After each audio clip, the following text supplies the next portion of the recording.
We've made it as far as Revelation chapter 3, picking up in verse 7. We're going to look at the Church of Philadelphia, known as the Faithful Church. If I was to ask you today, has anyone been to the experimental prototype community of tomorrow? Has anyone been there? Have you visited there? Again, the experimental prototype community of tomorrow. Nobody? Maybe if I told you or rephrased it, has anyone here ever heard of or been to Epcot Center? That's what Epcot stands for. Experimental Prototype Community of Tomorrow. It was designed and developed by Walt Disney himself. And Walt Disney's vision was to take and make a modern city. It was established to be a modern city, using all the advancement of technology to help network and develop a community of people to live in. And therefore, it was a prototype, a first of its kind. An experimental prototype. Community is a key word of tomorrow and the future of tomorrow. And boy, tomorrow has come, has it not, when we look at all the technology. Well, the problem that came about in Epcot, the experimental prototype community of tomorrow, was that Walt Disney died before it was fully unveiled and rolled out. And so the people who took it over did not know the vision, did not have the clear path that Walt Disney would have for it. So they could only do with what limited knowledge that they had, and hence Epcot Center today. It's a place that you visit, and it's a place for entertainment. It truly was never what Walt Disney intended it to be. And you know, today we're going to read the Church of Philadelphia. It's the model church. It's a community, but it's not a prototype, it's not an experimental. And the designer and the heart behind it is living and alive and is walking among us, Jesus Christ. And this Church of Philadelphia is one of two churches, but that gets no reproof, nothing negative spoken of it. But in this study of the Church of Philadelphia, we'll be in it for a handful of weeks because it's the model church that God establishes and designs for the community of believers. And we're going to start going through it. Well, what would be the community of believers that your heart is, that you're pleased with? And that's the key there. Lord, these things please you about the Church of Philadelphia. Therefore, may it please you as well here in our church. And looks like I lost my slides. That's a bummer. I shouldn't be surprised as the war rages. You know, I'm always thankful to know that spiritual warfare is alive and well, especially as I talk about a community of believers. So I will, Paul, if you can hear me, you might need a reboot here for whatever this overhead slides are. All right, we can go with that. Praise the Lord. It'll fail halfway through, but anyways. Verse 7 through 13, and to the angel of the church of Philadelphia write, these things says he who is holy, he who is true, he who has the key of David, he who opens and no one shuts, and shuts and no one opens. I know your works. See, I have set before you an open door, and no one can shut it. For you have a little strength, have kept my word, and have not denied my name. Indeed, I will make those of the synagogue of Satan who say they are Jews and are not, but lie. Indeed, I will make them come and worship before your feet, and to know that I have loved you. Because you have kept my command to persevere, I also will keep you from the hour of trial, which shall come upon the whole world to test those who dwell on the earth. Behold, I am coming quickly. Hold fast to what you have, that no one may take your crown. He who overcomes, I will make him a pillar in the temple of my God, and he shall go out no more. I will write on him the name of my God and the name of the city of my God, the new Jerusalem, which shall come down out of heaven from my God, and I will write on him my new name. He who has an ear, let him hear what the Spirit says to the churches. We're going to go chapter by chapter, verse by verse as we look at these things. We're not going to be in any hurry. A lot of things I would like to, right now, even talk about. What's this New Jerusalem? What's this keep you from the hour trial? We'll get there and we'll study that over the weeks to come. But this is where we begin. We'll cover verses 7 through 8. So, Father, again, who are you? What do you think of us? We see the holy God, the true God. And you think of us that you put a door before us that we can walk through into fellowship with you. You put a door that's shut, that the devil can't come and drop the lies and pull up the past. It's done. Lord, you come with a word of brotherly love. And that's what you're calling us. You're giving us a pathway, a model for a community and an individual life that we live. Community within our home, community within our church. And fellowship with you. And Lord, all of us will have something that we'll boldly ask of you before this is over. And I pray that be so, that all of us are stirred by something that we say, we want to see more of this or less of that. And Lord, I know we need to be on guard. The devil wants to come and disrupt, steal, kill, and destroy. That's his business. That's what he lives for. And so he would love to come and steal, kill, and destroy this word, our fellowship, and the heart that you would have that speak to each and every one of us. Would you bind him? Let your word go forth. And Lord, as warfare would rage, I thank you for it. It means he knows this address. And I pray this in your name. Amen. Verse 7 again says, and to the angel of the church in Philadelphia write. Words in red, Jesus dictating, John, write these words down. I want them clear. I want them to be understood. And I'm writing to this letter. You send it to the church, which is in Philadelphia. It was an actual city. It was an actual church, and it was called Philadelphia. It was known as the gateway to the east. So given some historical background, before the Roman Empire was the Grecian Empire. And the Grecian Empire wanted to do away with the past empires, the Babylonian and the Persian Empire. So I want this Grecian way. I want the Grecian culture. I want to even do away with the language that was before in the Babylon and Persia. And I want Greek to be the language and the culture to be the way. So they picked a city. And they said, this is the perfect city. It is a land bridge between Asia and Europe, right there in the Middle East, modern-day Turkey. And they said it's an economic route. It's a commerce route. We're picking this city called Philadelphia. And we are going to use it to spread all the veins and all the ways, left, right, up and down, east and west, north and south, of the Grecian way, the Greek culture. So effective was it within a decade at the most. The language that swept all through that region was Greek, and even into the Roman Empire. Then the Greek culture and the Greek gods and the Greek financial system and the means of economics and all these type of things. And Philadelphia became known, and every one of these cities has an application for us. It became known as the missionary city. But not the missionary city that we know, as in the gospel going forth, the missionary system way to send out the gospel, if you would, of the Greek culture.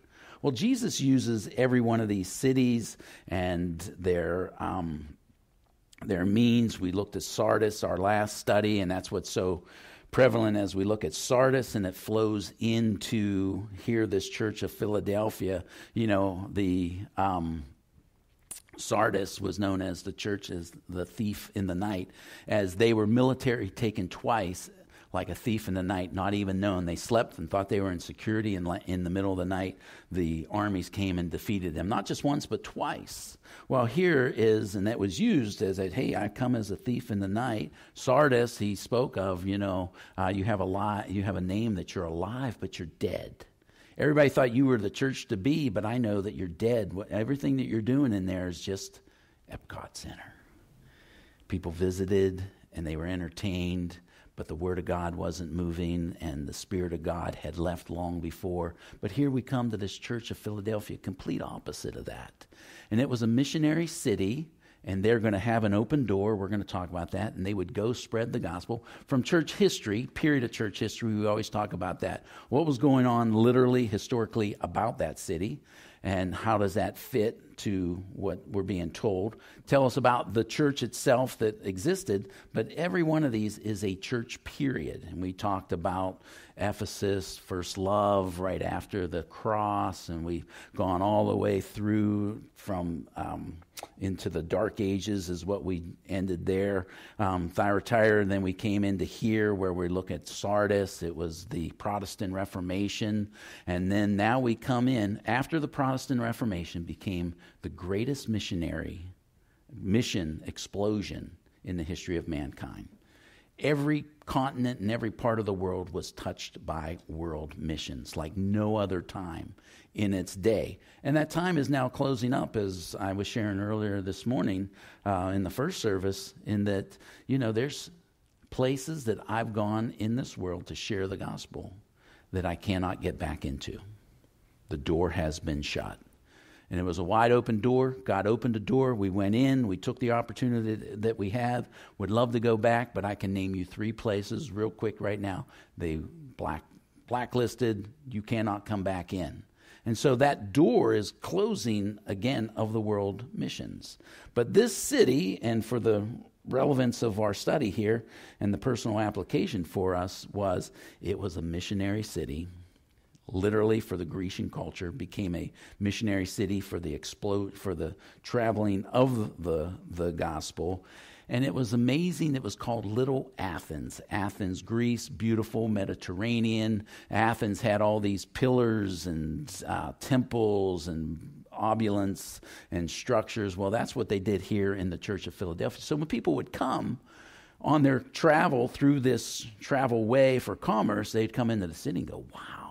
This is amazing. Kind of like the first time I went to New York. I go, man, I'm not in Baltimore anymore. This city is amazing. It just goes on, and the structures and all these type of things. Well, that's the way it would be when people came to Philadelphia. They go, wow, this is amazing. And then what was being spoken was, this is what the Greek culture can do, and they can do for you.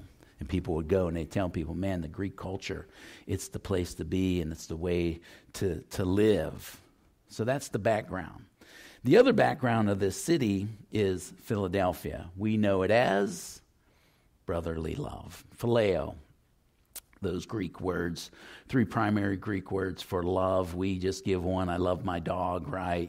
But in the Greek there was eros. It was the type of intimacy, love. Then there was agape, the unconditional love, and that's what Jesus offers us. But then phileo, it means brotherly love. So here again, the play on words and the history of this city of Philadelphia during that Grecian time, was a brother, 2 brothers. One of the brothers built this city in Philadelphia. He had this great love, him and his brother, great love of brothers. Not Christian love, just brothers. This is my brother. Well, the first brother died, and the next brother came, renamed the city Philadelphia for brotherly love, because he wanted the remembrance and the heritage of his great love for his brother to stand. And that's what Philadelphia became, these 2 brothers that loved one another. So we start right from the beginning, and here's a beautiful word for us. The Church of Philadelphia will be known as the missionary church. And yet there is something that's spoken of that is kind of underlined that we can miss. I think we all struggle with kind of the fear of man, let's be honest. Sharing the gospel, like, oh boy, how's this going to go? How's this going to open? Well, here's what Jesus is speaking to a church known as the missionary church, the one that would reach the world with world missions. And here's what he speaks to us right away as a church, as individuals. The greatest message of the gospel for every last one of us. And every last one of us are equipped to do this, if we're willing, is brotherly love. if we love one another as Christ loved us. John 13:34, new commandment I give you, that you love one another as I have loved you, that you love one another. By this all will know that you are my disciples if you have love one for another. Well, Romans 12:10, those words up there in John, he's speaking, the greatest witness that the church will ever send is they love one another. And for the world to look in and go, there has to be something apart from this world that people could actually come and love one another in that means, in that group. He gives us a calling in Romans 12, be kindly affectionate to one another. This is a calling for you and me. With brotherly love. Philadelphia loves the word there, phileo, in honor, giving preference to one another. 1 Thessalonians 4:9. But concerning Philadelphia love, phileo, brotherly love, you have no need that I should write to you. For you yourselves are taught by God to love one another. Hebrews 13:1, let Philadelphia love continue brotherly love.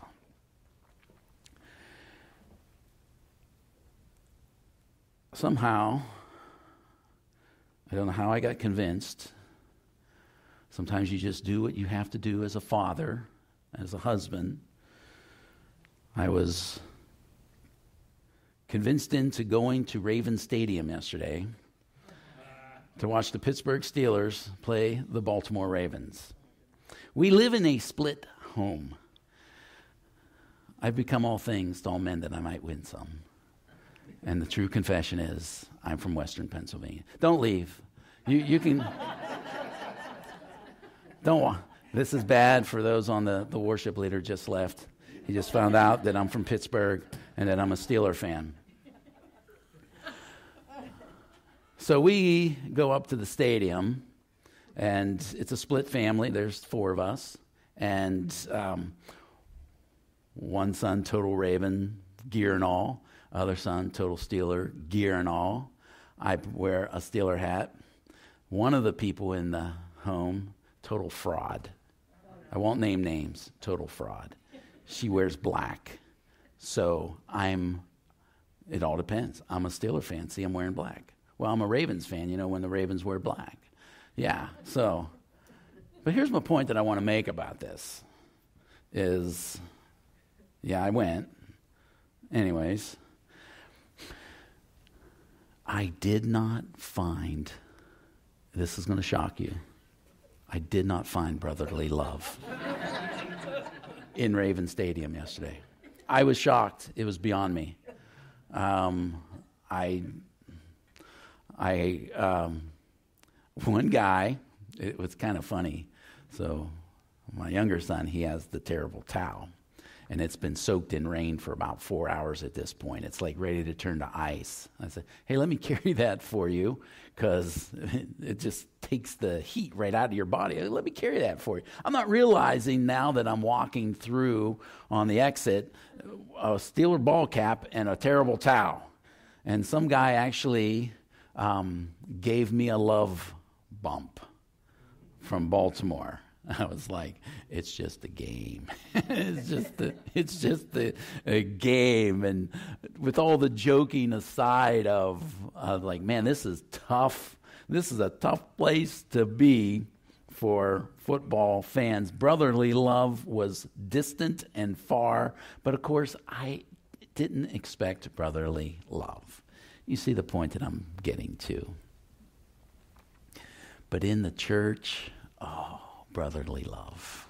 What an opportunity that we have. Even Steeler fans and Raven fans and Eagle fans, whatever it may be, all the differences that we have and all these things that we have, God calls his church and he says, listen, the greatest gospel that will go forth is when the world looks in, John 13, and goes, man, how they love one another. Because the whole world is looking for. There's not one person in this world who would deny, I'm looking for love.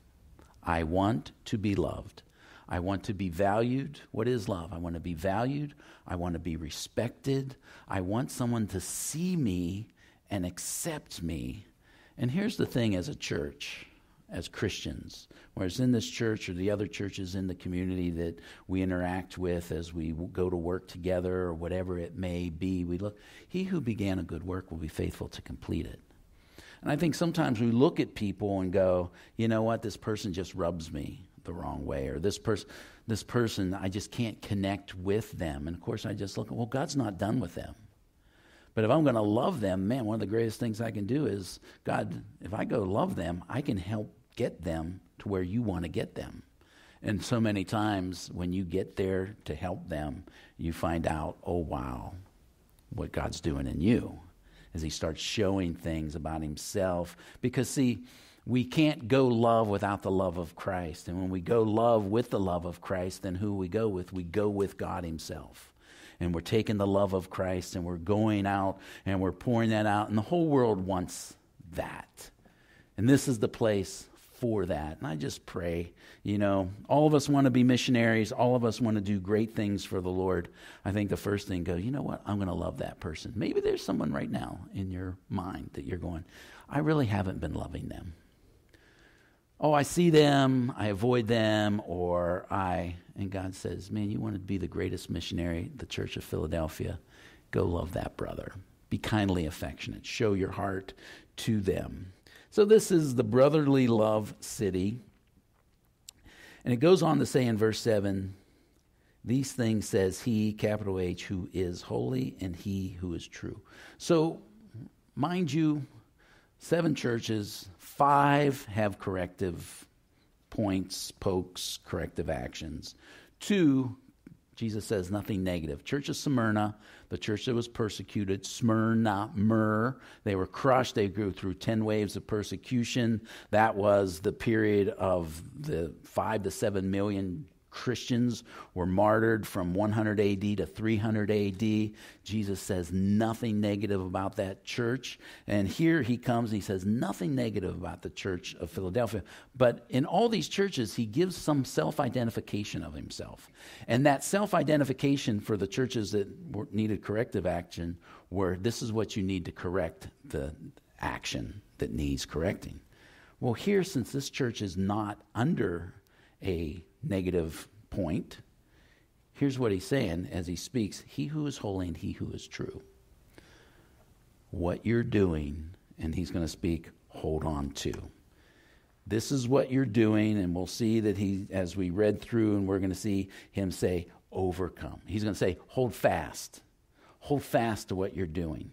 This is what you're doing. Don't waver on it. Keep doing, because this is what makes you who you are and why you are the church that is pleasant to me and a pleasure to me. And he speaks of holiness. What is holiness? We've talked that many a times. Holiness, it's uncommonness.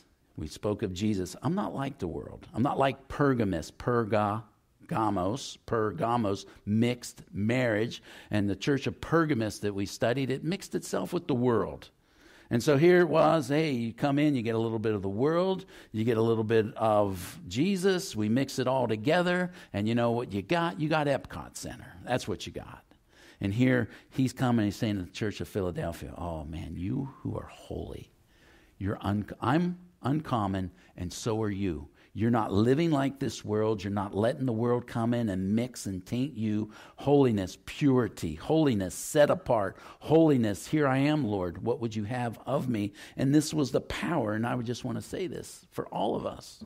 Christian,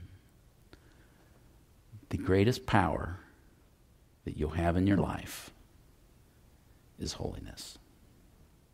Holiness is pure freedom.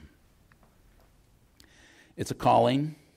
Jesus, 1 Peter 1:15, but as he called you who's holy, you also be holy in all your conduct, because it is written, be holy, for I am holy.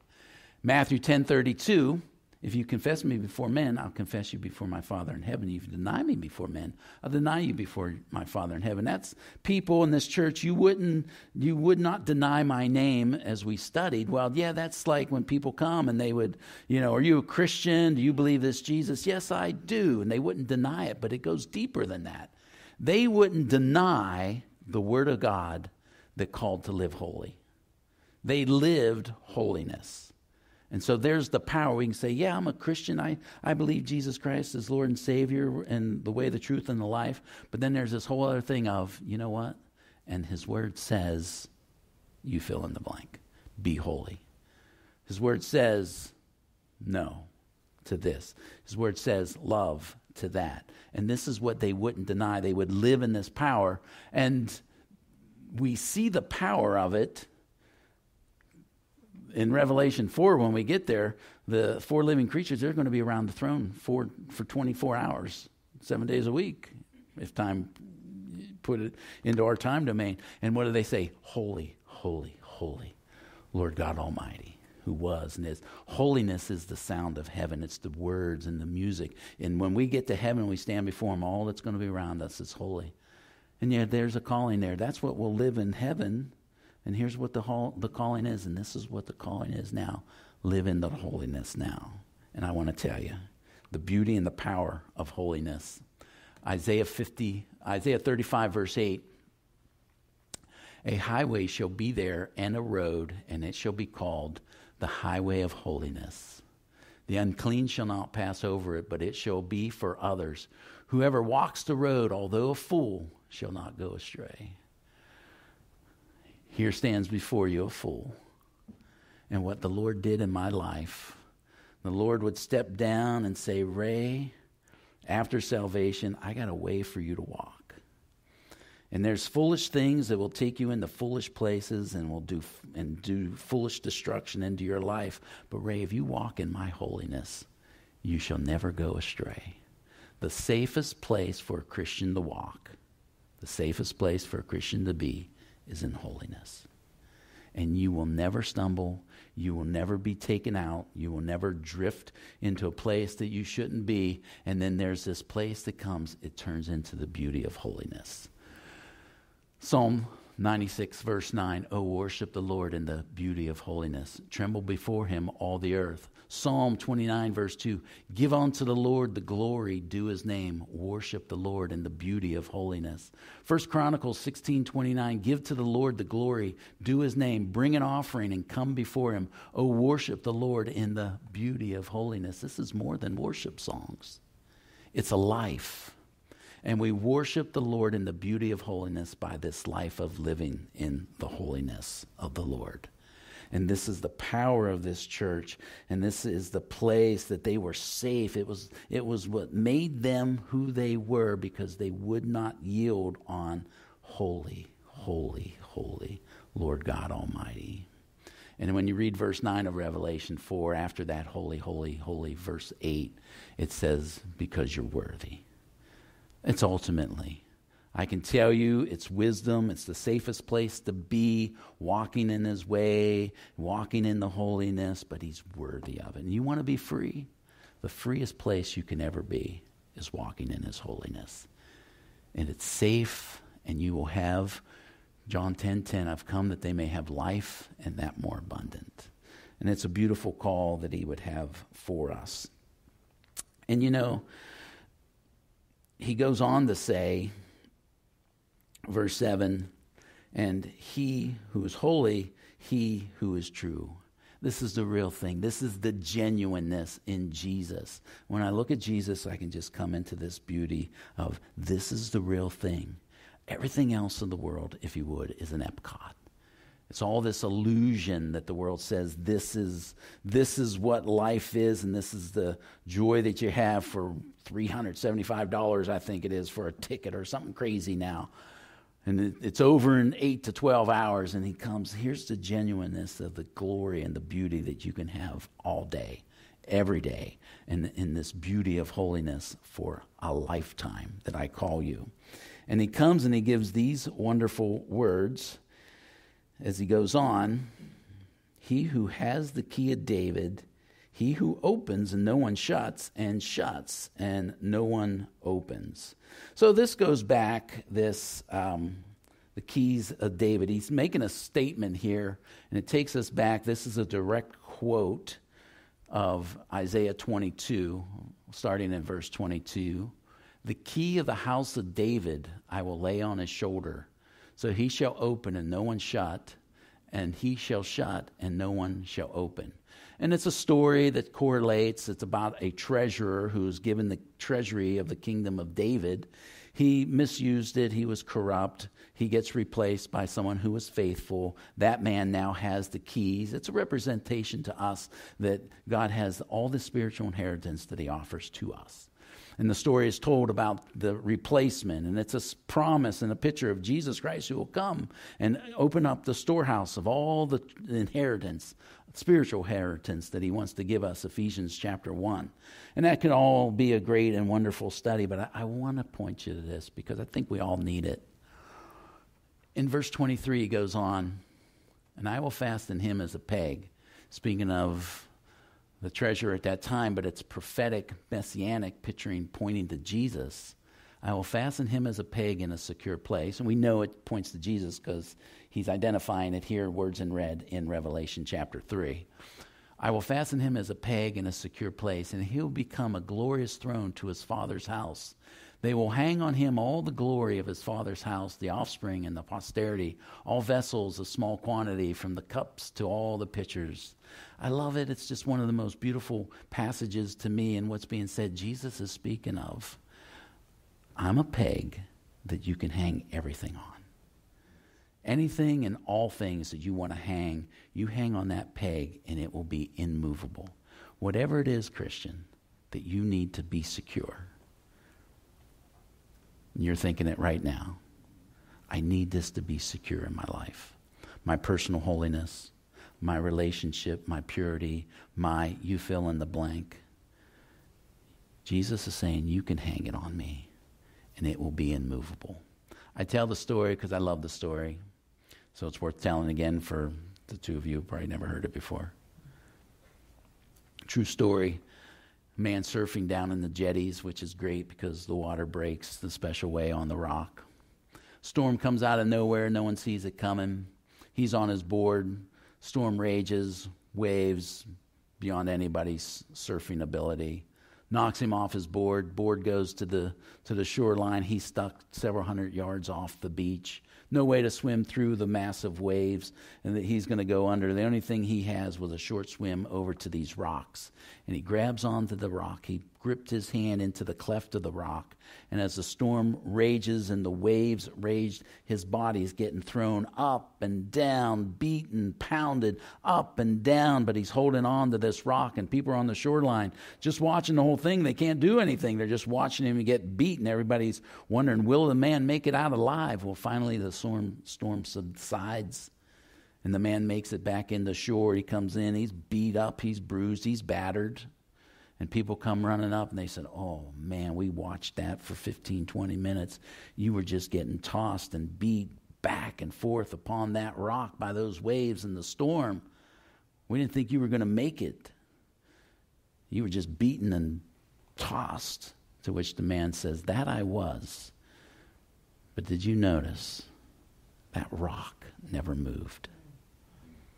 And this is what the Lord would speak to. I'm the peg, I'm the rock that will never move. And no one can stop what God wants to do. No man, government, or program can stop the work of God in your life if you secure yourself onto that peg.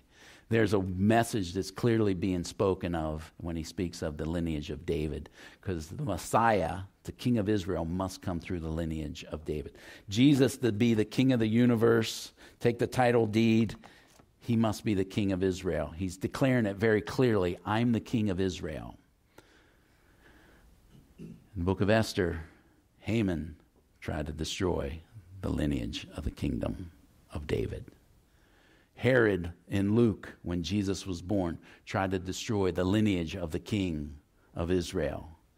And only 70 years ago in our modern lifetime, a man named Hitler tried to destroy the lineage of the king of Israel, so that there would be no Israel, so there would be no place for the king to come back to, as we're going to read this book and make his throne. And here's what Jesus is speaking in this book, and it's everlasting and continues on to today.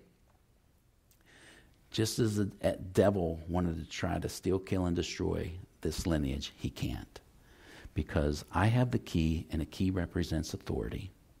And I'm a peg that's immovable, and no man, government, or program, or devil can stop me and what I'm doing, and that's a promise for you. No man, government, or program, not even the devil, can stop the work of God that he wants to do in your life, because he opens doors that no man can shut, and he shuts doors that no man can open. I don't know about you, but sometimes it seems like I'm out of prayer thoughts for myself or my spouse or my children or for my friends, my brothers, my sisters. I tell you, you want a good prayer? You want to try a good prayer? You pick up a prayer and you go, you know what, Lord? You can pray for yourself, but you talk about brotherly love, the love of one another, intercession. You know what, Lord?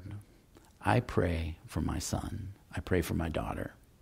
Lord, I pray that they would see the beauty of holiness. I pray that you would show the genuineness of the truth of who you are.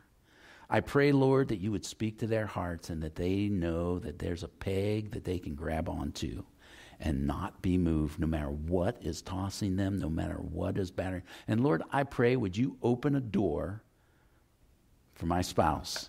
Show the glory of the ministry that you would have. Lord, open the door and show the truth that you think of her, of him.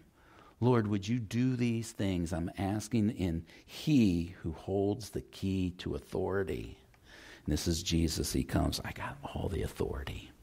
And I got a sure thing, and what I begin, no one can stop. And this is what he's saying to this church. You have a little strength. And that word little that we see here coming up in verse 8, I know your works. See, I have set before you an open door, and no one can shut it, for you have a little strength, have kept my word, and have not denied my name. Very interesting when you look over at Sardis. These things says he, as he speaks these, I know your works, that you have a name, that you are alive, but you're dead. They were known to be the place to be.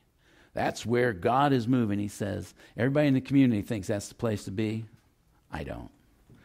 You left the move of the Spirit long ago as we studied Sardis. And yet he speaks to this church here in Philadelphia, and many of the Bible commentators years gone by all the way through today, that word small means you weren't known for anything. The community just walked right by you. You weren't like Sardis. Everybody knew that's the church to be. But Philadelphia, you didn't have that same respect. And yet here he speaks and he's saying to this church, this is what makes you who you are, gives me pleasure, because you're living in holiness and you are keeping this truth, and there's a genuineness about your faith, and it moves and it grabs and it draws people. Well, as I had said, and this is the verse that we close on, the type was church history, and the statement that was being spoken to this was, you are a missionary city. You will spread my gospel, and that is what they would do. And through the scriptures, I love, as we do our inductive Bible study, we let the Bible interpret the Bible. I don't have to wonder what the open door is. Was there an open door that you got to go do this or that? No, I know what the open door is because the New Testament makes it clear to me. Acts 14:27, the open door is the open door to sharing the gospel of Jesus Christ. Now, when they had come and gathered the church together, they reported all that God had done with them and that he had opened the door of faith to the Gentile. 1 Corinthians 16:8 and 9, but I will tarry in Ephesus until Pentecost, for a great and effective door has opened to me, and there are many adversaries. 2 Corinthians 2:12, furthermore, when I came to Troas to preach Christ's gospel, a door was opened to me. Colossians 4:3, meanwhile, praying also for us that God would open to us a door for the word to speak the mystery of Christ, for which I am also in chains. And my last one, Acts 16:6 through 10. Now when they had gone through Pergai in the region of Galatia, they were forbidden by the Holy Spirit to preach the word in Asia. After they had come to Mysia, they tried into Bithynia, but the Spirit did not permit them then. So passing by Mysia, they came to Troas, and a vision appeared to Paul in the night. A man of Macedonia stood and pleaded with him, saying, "Come over to Macedonia and help us." Now, after he had seen the vision, immediately we sought to go to Macedonia, concluding that the Lord had called us to preach the gospel to them. I'm closing with this point for all of us. I know there's a place, because I'm with you. Sometimes I'm like, I know you're calling me. I know this door's open, and I know you're calling me to share. I can literally remember one time God had called me, this is before I was married, that God called me to the community that I was living in, that you're going to go knock on every door and share the gospel with them. Give them a tract, offer them a Bible, and share the gospel with them. I will tell you the truth, and I would say, okay, so my goal was like 10 every Saturday. And I would knock on the door, and you know the great man of faith. I don't know if I shared this, but the great man of faith that I am, full of the Spirit, full of the power of God. God, please don't let them be home. Please don't let them be home. Please don't let them be home. And then when they weren't home, I was like, no, they're not home, but I knocked on the door. But I tell you what, when the door opened, I can't tell you how mighty and powerful it was. And I just stood in the awe of God. I go, you opened this door. And I was full of fear, but I did what you called me to do. Maybe God's not calling you to go knock on a door. Maybe he is. A man came to Charles Spurgeon and said, I feel ineffective in the gospel, in sharing my faith. I just, and speaking of the open door and this and that, and Spurgeon says, well, what do you do for a living? He goes, I'm a train conductor. And Spurgeon said to him, so the guy who shovels, this is 1800, so the guy who shovels the coal into the engine, is he a Christian? And the guy goes, I don't know. And Spurgeon said, we'll start there. You know, there's so many doors around us, sometimes we don't even recognize them or realize them. And then there's this place that, you know, we put it upon ourselves. John 6:44, no one comes to the Son unless drawn by the Father. I don't know what that means to you right now, but if you'll ponder it and consider it, no one comes unless the Father is pulling them and drawing them to Jesus. So now that just sets me free. I go, wait a minute. So it's not on me. There's a door open, I go through it. Maybe the door open for you because we do highway and byways ministry. We yearly or bi-yearly, we go do World's Mission. Maybe it's that guy who is shoveling the coal into the fire engine in your workplace. Maybe it's that person that God's speaking to you right now. This is who I'm opening the door for you to speak. And somebody was sharing with me, they said in the first service, they said,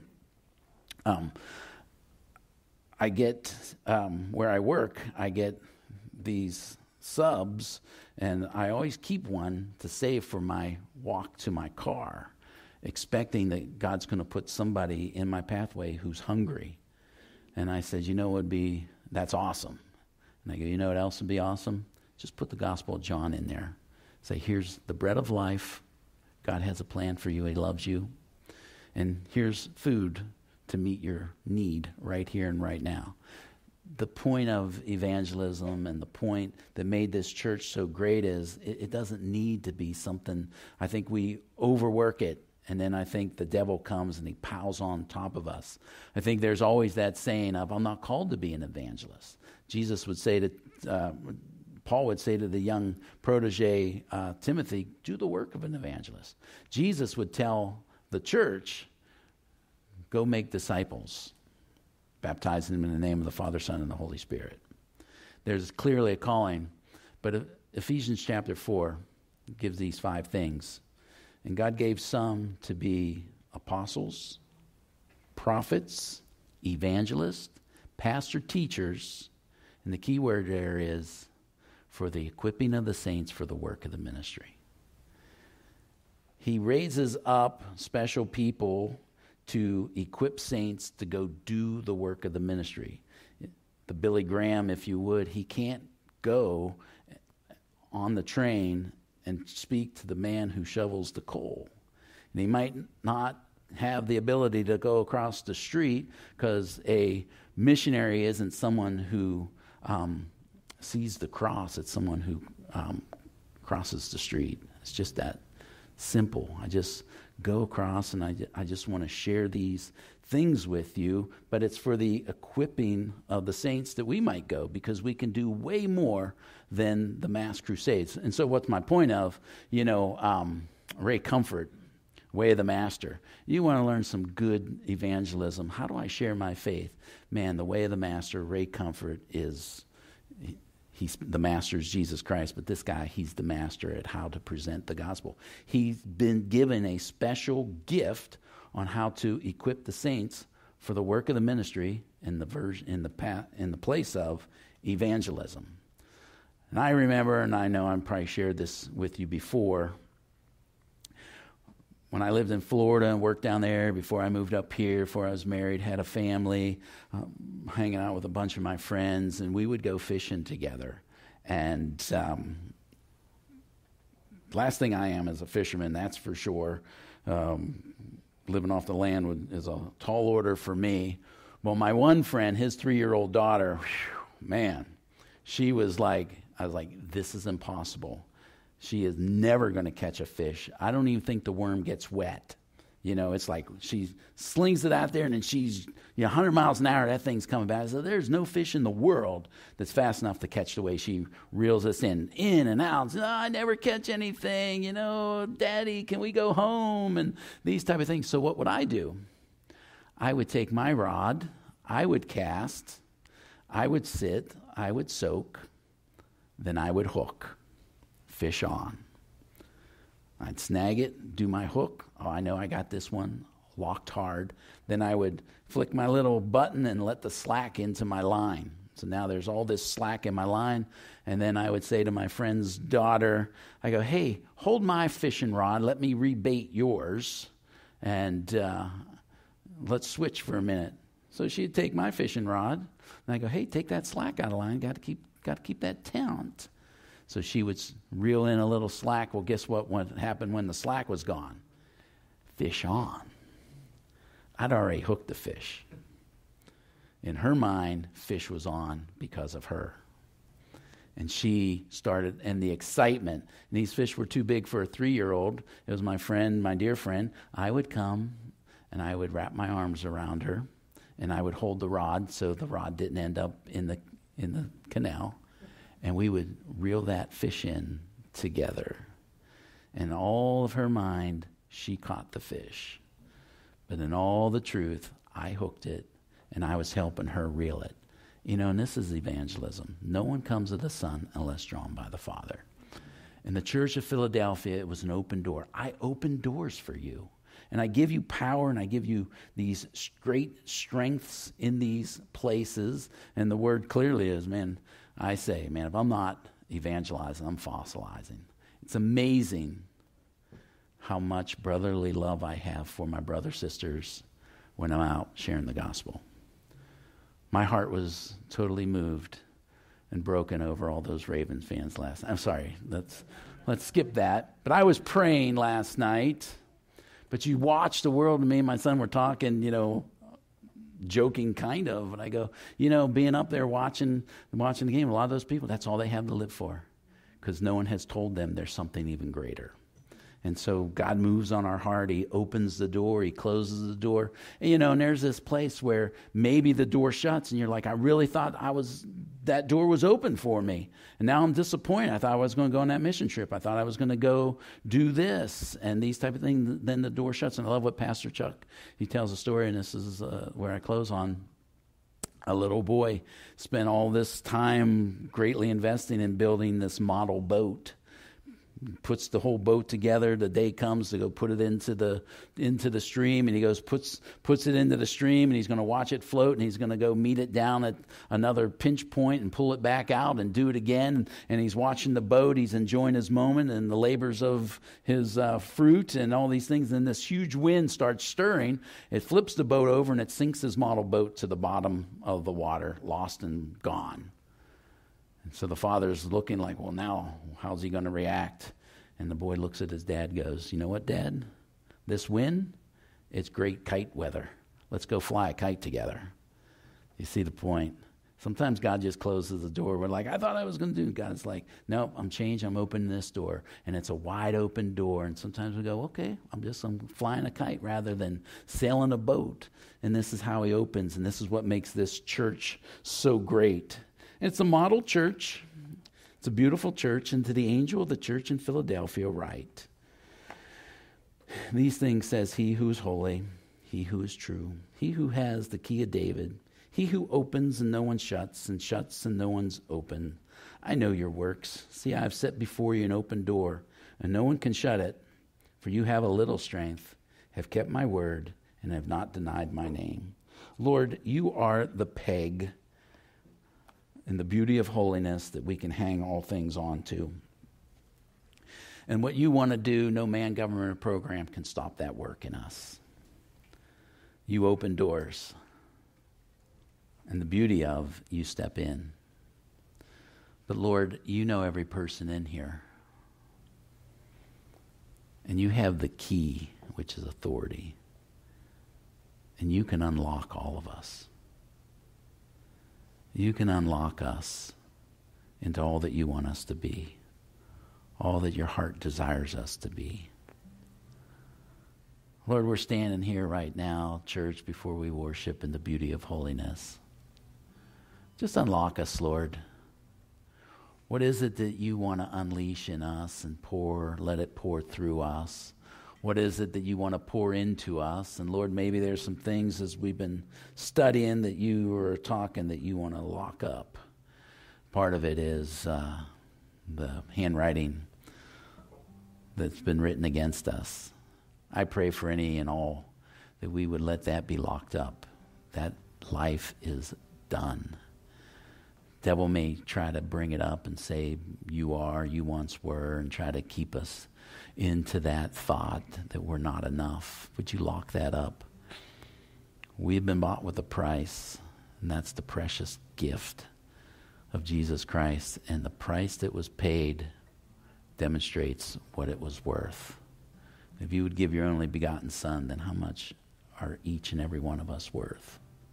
And with that said, Lord, how much is my brother and sister worth next to me in my life? May we have that brotherly love one for another. Then all the world will know that we're your disciples. What a beautiful word, and so much, and we can go on. And I just pray, Lord, let it wash over us again and again. Speak to us through the day and what it means to us, what it means to you, and how we apply it to our life today. So I pray, Lord, wrap your people in your arms of love. We thank you for a word that's given to us. Now hear our worship in your name. Amen.